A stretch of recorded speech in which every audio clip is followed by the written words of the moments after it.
दोस्तों जुलाई अगस्त के महीने में हम बहुत सारे परमानेंट फ्लावरिंग प्लांट्स को कटिंग से प्रोपगेट कर सकते हैं और फ्री में ही इनके कई सारे पौधे बना सकते हैं। इस वीडियो में मैं आपको बहुत ही आसान तरीके से 10 से ज़्यादा परमानेंट फ्लावरिंग प्लांट्स की कटिंग लगाना बताऊंगी। और इनमें से कुछ ऐसे पौधे भी हैं जिन्हें अगर हम नर्सरीज पर परचेज़ करने जाएं तो हमें काफ़ी महंगे प्राइस के मिलते हैं, पर इन पौधों को हम बरसात के मौसम में घर पर ही काफ़ी आसानी से तैयार कर सकते हैं। जैसे आप देख सकते हैं, ये बोगनविलिया का मेरा पौधा है, कितनी अच्छे से ये इनकी कटिंग्स ग्रो कर रही हैं। और ये मेरी कुछ गुड़हल की कटिंग्स हैं, इन्हें भी मैंने इसी मौसम में ग्रो किया है और इनमें भी आप काफ़ी अच्छी ग्रोथ देख सकते हैं।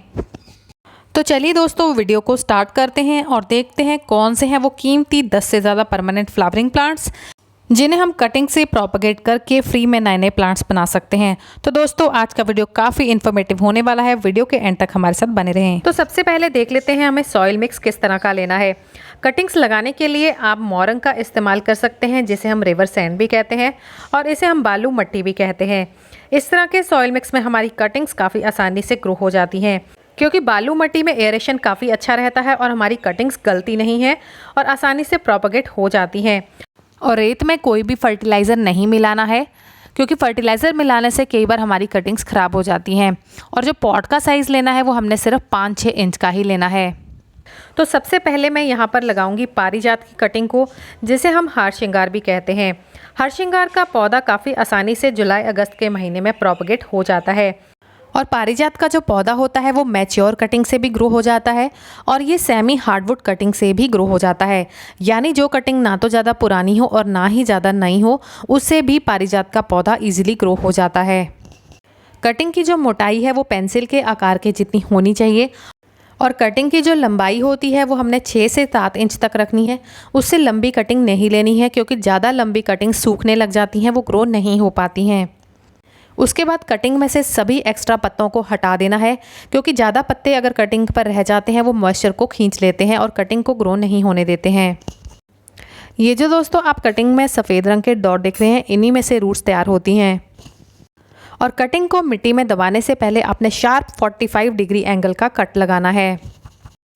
और कटर आपने वही लेना है जो बहुत ही तीखा हो, जिससे एक ही बार में 45 डिग्री एंगल का शार्प कट लग जाए, क्योंकि बार बार जब हम कट लगाते हैं तो हमारी कटिंग्स जो होती हैं नीचे से डैमेज हो जाती हैं, कटिंग्स के टिश्यू डैमेज हो जाते हैं, उसकी वजह से हमारी कटिंग में जो रूट्स हैं नहीं बन पाती हैं।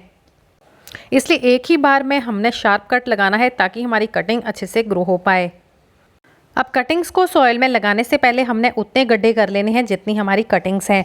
दोस्तों, यहाँ पर मैं आपको एक इम्पॉर्टेंट टिप देने वाली हूँ। कभी भी सॉइल के ऊपर से आपने कटिंग को ज़ोर से प्रेस नहीं करना है, क्योंकि ऐसा करने से हमारी कटिंग्स डैमेज हो जाती हैं और ग्रो नहीं हो पाती हैं।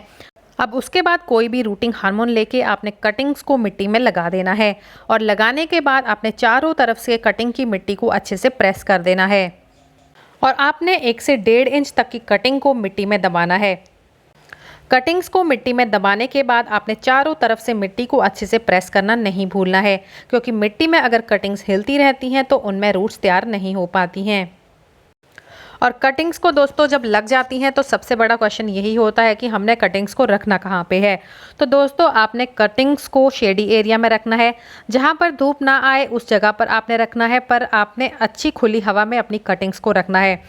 और बरसात के मौसम को कटिंग्स में बाहर नहीं रखना है, क्योंकि ज़्यादा पानी पड़ने की वजह से भी हमारी कटिंग्स गलकर सड़ जाती हैं। और वीडियो में मैं आपको आगे बताऊंगी कि हमने कटिंग्स को पानी किस तरह से डालना है। तो दोस्तों, यहाँ पर मैं दूसरा पौधा लगाऊंगी। ये भी एक परमानेंट फ्लावरिंग प्लांट है। इसका नाम है डबल चांदनी, इसे हम जैस्मिन के नाम से भी जानते हैं। जैस्मिन की कटिंग को भी हम इस मौसम में काफ़ी आसान तरीके से ग्रो कर सकते हैं। कटिंग्स में से सभी एक्स्ट्रा लीव्स को हटा देना है और अगर कटिंग आपकी लंबी है तो आप 5 या 6 इंच की 2 कटिंग्स बना सकते हैं।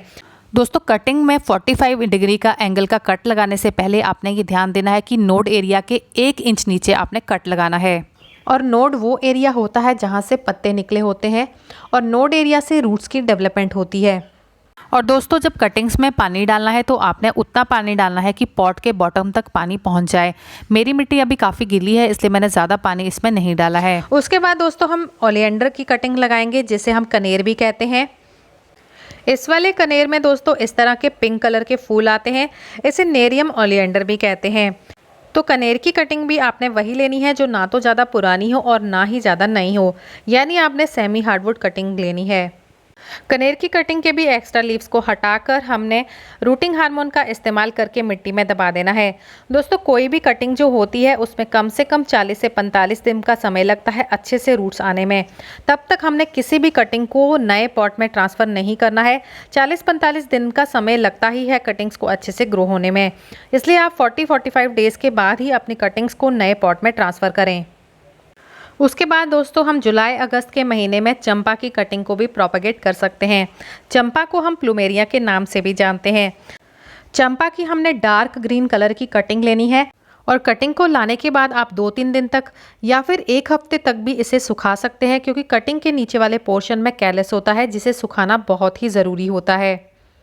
और बिना सुखाए अगर हम कटिंग को मिट्टी में दबा देते हैं तो हमारी कटिंग में फंगस लगने का डर होता है। मेरी जो कटिंग है उसका ऊपर का थोड़ा सा पोर्शन ख़राब हो रहा था, इसलिए मैंने ऊपर का हिस्सा कटिंग का हटा दिया है। आप जब भी कोई कटिंग लें देखकर कटिंग को लें। आपकी कटिंग एकदम हेल्दी होनी चाहिए, क्योंकि हेल्दी कटिंग ही आसानी से ग्रो हो पाती है।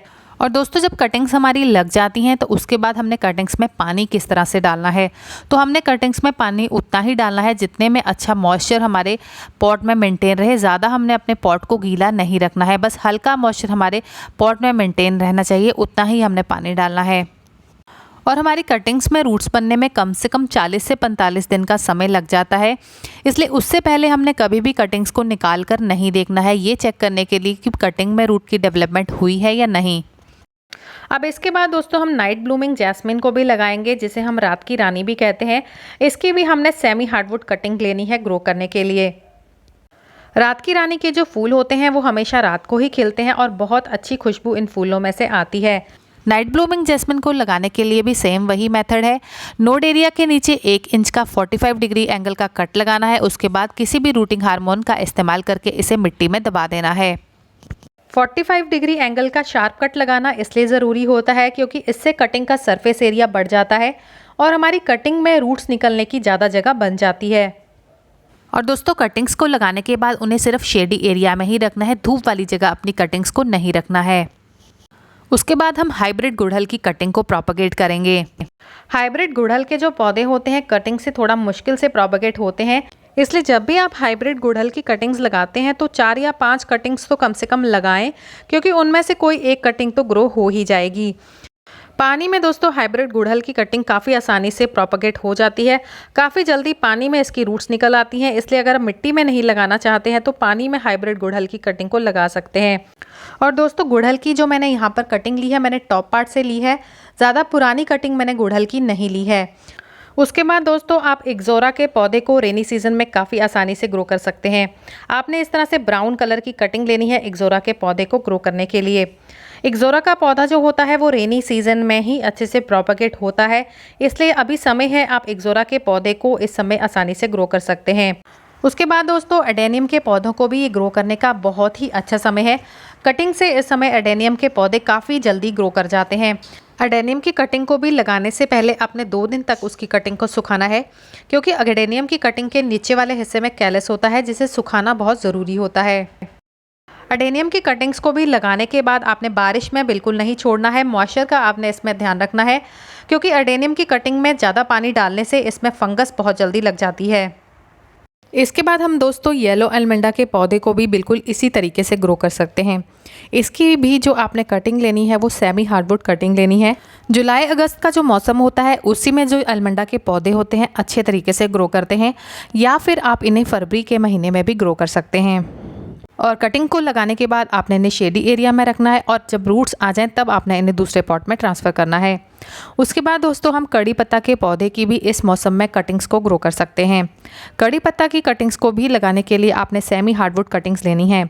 और कड़ी पत्ता के जो पौधे होते हैं उन्हें हम बीज से भी अच्छे से ग्रो कर सकते हैं। जब बीज काले रंग के हो जाएँ तब आप उन्हें मिट्टी में दबाकर उनके नए नए पौधे बना सकते हैं। उसके बाद दोस्तों, हम मिनी चांदनी के पौधे को बहुत ही आसानी से पानी में भी प्रोपगेट कर सकते हैं और मिट्टी में भी इसे लगा सकते हैं।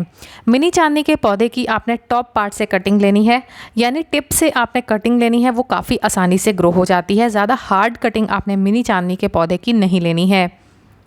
पानी में जो मिनी चांदनी का पौधा होता है रूट्स जल्दी निकालता है और रूट्स आने के बाद आप मिनी चांदनी के पौधे को मिट्टी में ट्रांसफ़र कर सकते हैं। और दोस्तों उसके बाद आप मोगरा के पौधे को भी इस मौसम में काफ़ी आसानी से प्रोपगेट कर सकते हैं। आप मोगरा की सेमी हार्ड कटिंग भी ले सकते हैं और टिप पार्ट से भी इसकी कटिंग लेकर प्रोपगेट कर सकते हैं। जब भी आप मोगरा को कटिंग से प्रोपगेट करें तो 5 या 6 कटिंग्स तो एक बार में लगा ही लें, क्योंकि कोई कटिंग अगर मोगरा की फेल हो जाए तो बाकी बची हुई कटिंग्स में से कोई तो आपकी ग्रो हो ही जाएगी। तो दोस्तों ये थे 10 से ज़्यादा परमानेंट फ्लावरिंग प्लांट्स जिन्हें हम इस मौसम में काफ़ी आसानी से लगाकर नए नए पौधे बना सकते हैं। और दोस्तों इन कटिंग्स की अपडेट मैं आपके साथ आने वाली वीडियोस में ज़रूर शेयर करूंगी। तो इन अपडेट्स को जानने के लिए आपको चैनल को सब्सक्राइब करना होगा, तभी आपको आने वाली वीडियोस की नोटिफिकेशन मिलेगी। और दोस्तों वीडियो आपको पसंद आया हो तो कमेंट करके ज़रूर बताएं और वीडियो को लाइक करना भी ना भूलें। तो दोस्तों आज के लिए इतना ही। Thanks for watching.